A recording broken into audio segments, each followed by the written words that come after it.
A ida do Paulo André para a China não vai atrapalhar um pouquinho o bom senso ou não? Esse pensamento logo que o Paulo André saiu. Tanto é que assim que a gente descobriu que ele saiu, eu mandei uma mensagem para ele e falei, pô, Paulo, você tá saindo bem na hora. Até brinquei, falei, pô, você tá fugindo de uma responsabilidade que você queria ter.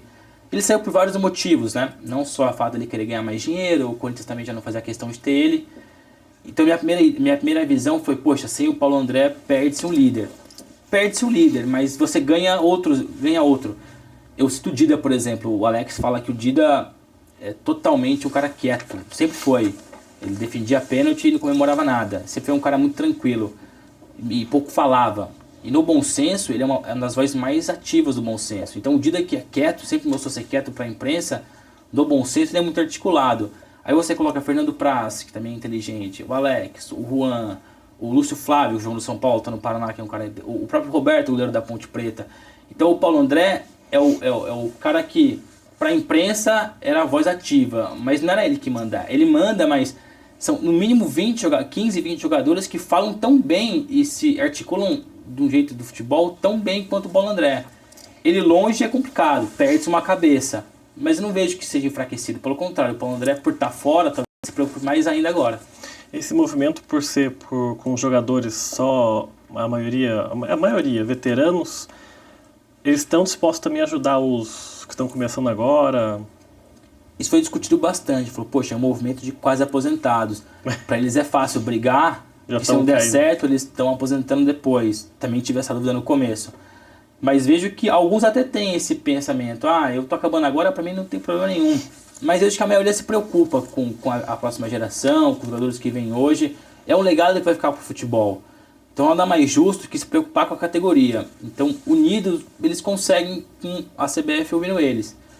Acho interessante, e se não partisse de Alex, de Paulo André, não partiria de Romarinho, não partiria de Pato, não partiria de jogadores com menos expressão e mais jovens, não tem cabeça para isso.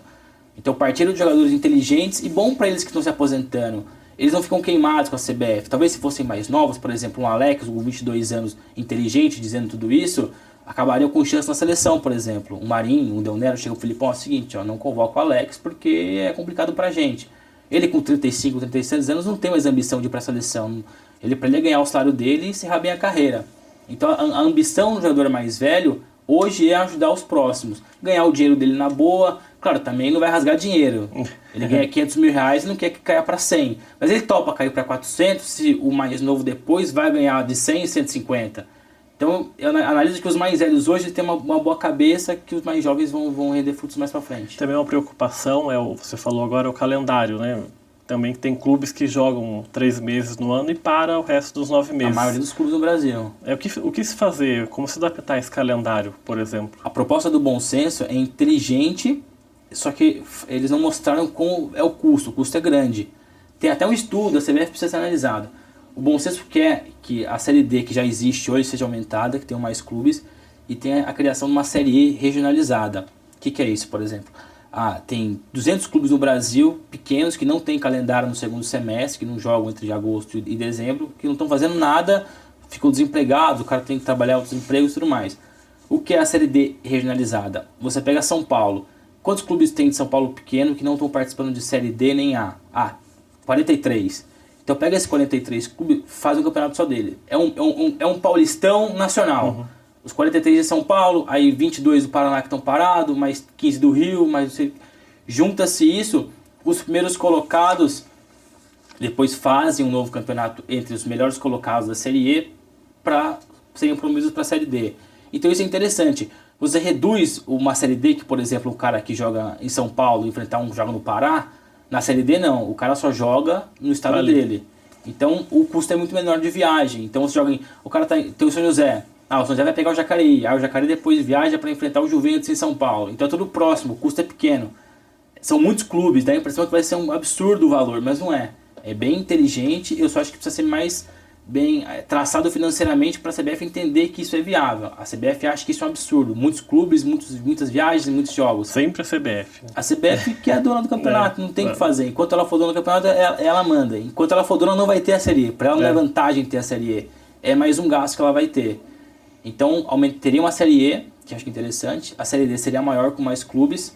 a Série C também, aí a ideia da Série A é ter menos clubes, tudo isso vai se caminhando. Então seriam 5 divisões bem organizadas, todo mundo jogando, todo mundo recebendo em dia. Acho que é uma ótima ideia. E a adaptação no calendário para o calendário europeu também é viável? Também a CBF não gosta da ideia? A CBF sempre gostou disso, a questão é que ela é preguiçosa para poder organizar. A CBF sabe que para ela é vantajoso, questão de transferência, questão de data FIFA de seleção, só que é preguiçosa. Eu vejo que os diretores de competições são meio preguiçosos, o que do bom senso não é. Então, pro bom senso, é fácil analisar tudo isso. Para a CBF, não. A adequação não seria logo de primeira, porque é difícil você começar 2015 agora, daqui a 8 meses, já vai começar com 5 campeonatos, data FIFA bonitinho, adequação, futebol europeu, não vai ser. E acho que a curto prazo, o bom senso, as ideias do bom senso é que tudo seja adequado, que sejam 5 campeonatos, que a data FIFA seja encorpada, que o calendário seja igual ao europeu. Se for aplicado, não vai ser a curto prazo, mas vai ser entrada, é uma das propostas do bom senso também. Agora, falando um pouquinho sobre a sua carreira especificamente. Você trabalha no Lance, né, que é o principal jornal de esportes do Brasil. E quanto tempo você é formado? Fala um pouquinho sobre a sua carreira. Nasci em Lorena, aqui pertinho de Jacareí, não dá uma hora de carro, uma hora e pouquinho de carro. Eu moro em São Paulo desde 2006, 2007, não me recordo. Minha mãe faleceu em 2005, então eu tenho essa visão que em 2006 eu mudei para São Paulo. Já cheguei fazendo faculdade, me formei na Anhembi Morumbi, uma faculdade particular lá em São Paulo, e logo no primeiro ano de estágio fiz uns trabalhos paralelos com revistas e não deu 3, 4 meses, eu tive a oportunidade para o Lance como freelancer para trabalhar num projeto de rede social de futebol que o Lance estava tendo na época, estava aquele boom de Twitter, Facebook, Orkut, né? Nem Facebook, Orkut ainda. Então o Lance falou, vamos fazer uma rede social de futebol. E eu sempre por gostar de informática, de internet, fui contratado para assumir esse projeto junto com o Guilherme Gomes, que hoje é o editor regional de São Paulo do Lance. Então eu entrei como freelancer, 3, 4 meses depois fui contratado como estagiário, completei meus 2 anos de estágio, fui efetivado e estou lá desde 2007, 2008. Por aí. A sua opção por escolher jornalismo foi por qual motivo? Todo jornalista esportivo é um jogador frustrado e que gosta de futebol, de português. A minha mãe era professora de português, tá? E o meu gosto por redação, por gostar de escrever, ter essa mania de escrever, gostar de escrever. Tem uma coluna no Lance também, né? Oi? Você tem uma coluna no Lance. Tem uma coluna no Lance. E sempre joguei bem, eu joguei bem em futebol. Não era nenhum craque, mas por conta do... Nem por oportunidade, eu era muito preguiçoso mesmo. Toda semana eu dizia que ia fazer algum teste, alguma coisa, eu não ia. Fiz um teste no São José aqui, passei, e quando era para começar a treinar, eu desisti. Então foi por preguiça que eu não consegui tentar ser alguém.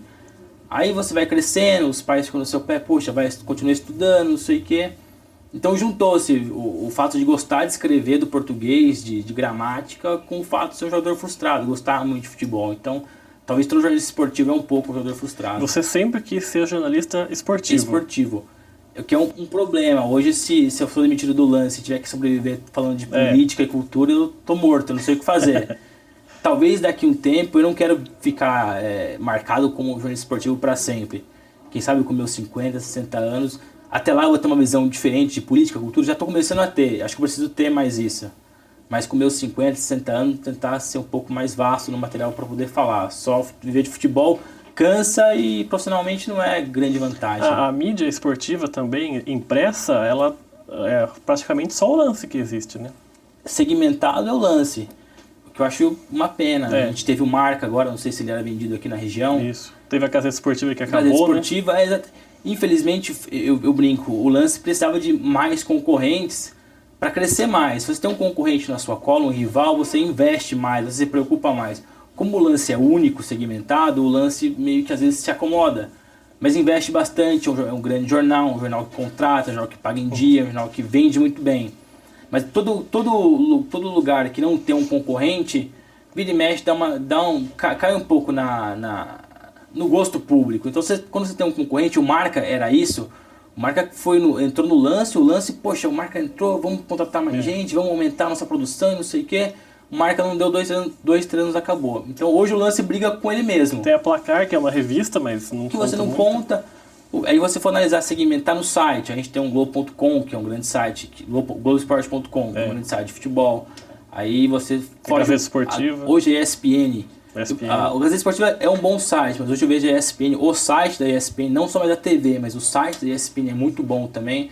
Então hoje o lance na área digital tem muitos concorrentes. Na área impressa, briga ali com o Estadão, com Folha, com o Diário de São Paulo, que não são segmentados. É uma ou duas folhas para caderno de esporte. O lance são 36, 32 páginas. E quais são os jornalistas que são referências para você? Cara, são vários jornalistas. Eu gosto muito de com quem eu trabalhei. Eu sou fãzaço, meu ídolo é o Mauro Betting. Por tudo que ele é, não só por trabalhar no lance, por me ajudar sempre que possível, um cara que me atende, um cara que me responde e-mail, que me ouve sempre. Dos mais novos, eu vejo o Mauro Betting. Até mesmo como os mais velhos, o pai dele, o João Mir também, apesar de não ser tanto no esporte, ser mais político, eu vejo como um grande exemplo. Ele começou no esporte. Né? Começou no esporte, exatamente. Então, o Mauro não adianta. O Mauro, desde moleque, eu saí de Lorena para trabalhar no lance. Eu sempre quis trabalhar no lance. Eu fui para São Paulo querendo ser não um novo Mauro Betting, mas me espelhar muito no Mauro. Tinha alguns outros. O PVC também é um grande jornalista. O Juca, o Kfouri, o Trajano. A galera da ESPN que tem uma amizade muito boa e uma admiração muito grande. Mas o Mauro é o grande espelho para mim, sempre vai ser, e gosto muito dele, é o cara que eu tenho como referência. E na Copa você vai trabalhar em qual setor? Fala um pouquinho sobre essa cobertura. O lance na Copa das Confederações ano passado regionalizou, repórteres por sede e as grandes seleções, cada repórter cobrindo. Eu fiquei com Recife e para a Copa do Mundo tive algumas opções, me ofereceram algumas opções de ficar em São Paulo, ficar em Recife, ficar em Manaus ou até mesmo cobrir a seleção de Portugal. Com quem minha família é de Portugal, eu sempre gostei muito de futebol português. Eu sou meio fora da moda. Hoje o pessoal gosta de futebol espanhol, inglês, italiano, eu vou pro português, que é o péssimo futebol, mas o que me atrai. Então eu tenho muita ligação com Portugal, tenho bons contatos com a seleção, tenho bons contatos com a imprensa de lá, com a assessoria de imprensa, então isso me facilitou escolher cobrir Portugal, acompanhar Portugal na Copa. E inicialmente fico em São Paulo, porque Portugal vai se preparar em Campinas. Aproveitar que eu vou estar em São Paulo para fazer outras matérias. A França fica em Ribeirão, a Rússia fica em Itu, então são mais de 10 seleções no estado de São Paulo. Então a pré-Copa eu vou rodar bastante, mas com foco em Portugal, e durante a Copa Portugal 100%. E você daqueles que também, quando pergunta qual vai ser a final da Copa, você vai falar Brasil e Argentina também ou não? Cara, eu acho que o Brasil vai estar na final. Essa é uma garantia que eu acho que eu tenho comigo. Por jogar em casa, a pressão da torcida a favor vai ser muito boa. Eu coloco o Brasil. Eu não gosto muito de palpite, sabe? Quanto vai ser o jogo? 2-1, sabe? Putz, eu posso falar quem tá melhor ali. Eu acho que o Brasil tá melhor, eu não sei quem. Eu colocaria o Brasil por conta da questão casa. Aí tem favoritas, Alemanha, Espanha, Holanda, mas eu não colocaria qual é o finalista com o Brasil. Eu colocaria o Brasil, deixa quem vier. Tá certo, Bruno. Quero agradecer a sua presença aqui na TV Câmara. Obrigado por ter vindo lá na redação do Lance. Obrigado pela sua entrevista. Eu agradeço, foi um prazer estar aqui. Conte comigo para próximas entrevistas também. Obrigado. O programa Gente em Destaque fica por aqui. A gente volta numa próxima oportunidade. Até lá.